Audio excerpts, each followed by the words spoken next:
When people look at it, it looks crazy. That's a very natural thing. Sometimes when we look at it, it looks crazy. It is the result of reasoned engineering thought, but it still looks crazy. From the top of the atmosphere down to the surface, it takes us 7 minutes.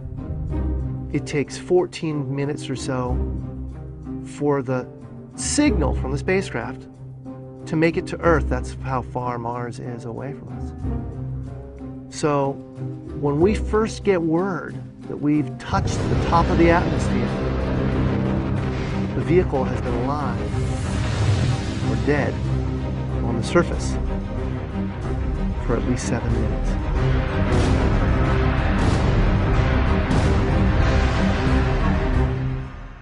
Entry, descent, and landing, also known as EDL, is referred to as the 7 minutes of terror because we've got literally 7 minutes to get from the top of the atmosphere to the surface of Mars, going from 13,000 miles an hour to 0 in perfect sequence, perfect choreography, perfect timing, and the computer has to do it all by itself with no help from the ground.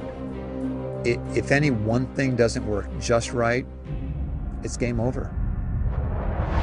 We slam into the atmosphere and develop so much aerodynamic drag.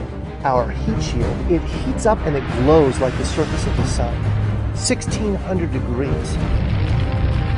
During entry, the vehicle is not only slowing down violently through the atmosphere, but also we are guiding it like an airplane to be able to land in a very narrow, constrained space. This is one of the biggest challenges that we're facing, and one that we had never attempted on Mars. Mars is actually really hard to slow down because it has just enough atmosphere that you have to deal with it. Otherwise, it will destroy your spacecraft. On the other hand, it doesn't have enough atmosphere to finish the job. We're still going about 1,000 miles an hour. So at that point, we use a parachute.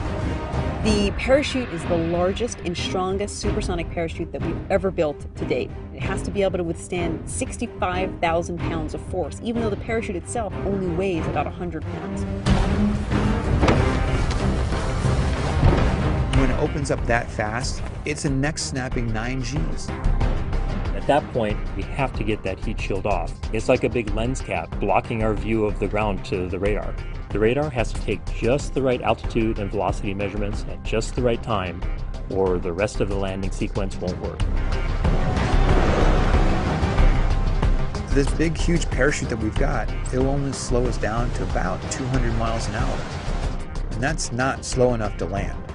So we have no choice, but we've got to cut it off and then come down in rockets. Once we turn those rocket motors on, if we don't do something, we're just going to smack right back into the parachute. So the first thing we do is make this really radical divert maneuver. We fly off to the side. Diverting away from the parachute, killing our horizontal velocity and our vertical velocity, getting the rover moving straight up and down so it can look at the surface with its radar and see where we're going to land. And we head straight down to the bottom of a crater, right beside a 6-kilometer high mountain. We can't get those rocket engines too close to the ground, because if we were to descend propulsively with our engines all the way to the ground, we would essentially create this massive dust cloud. That dust cloud could then go and land on the rover. It could damage mechanisms and it could damage instruments. So the way we solve that problem is by using the sky crane maneuver. 20 meters above the surface, we have to lower the rover below us on a tether that's 21 feet long and then gently deposit it on its wheels on the surface.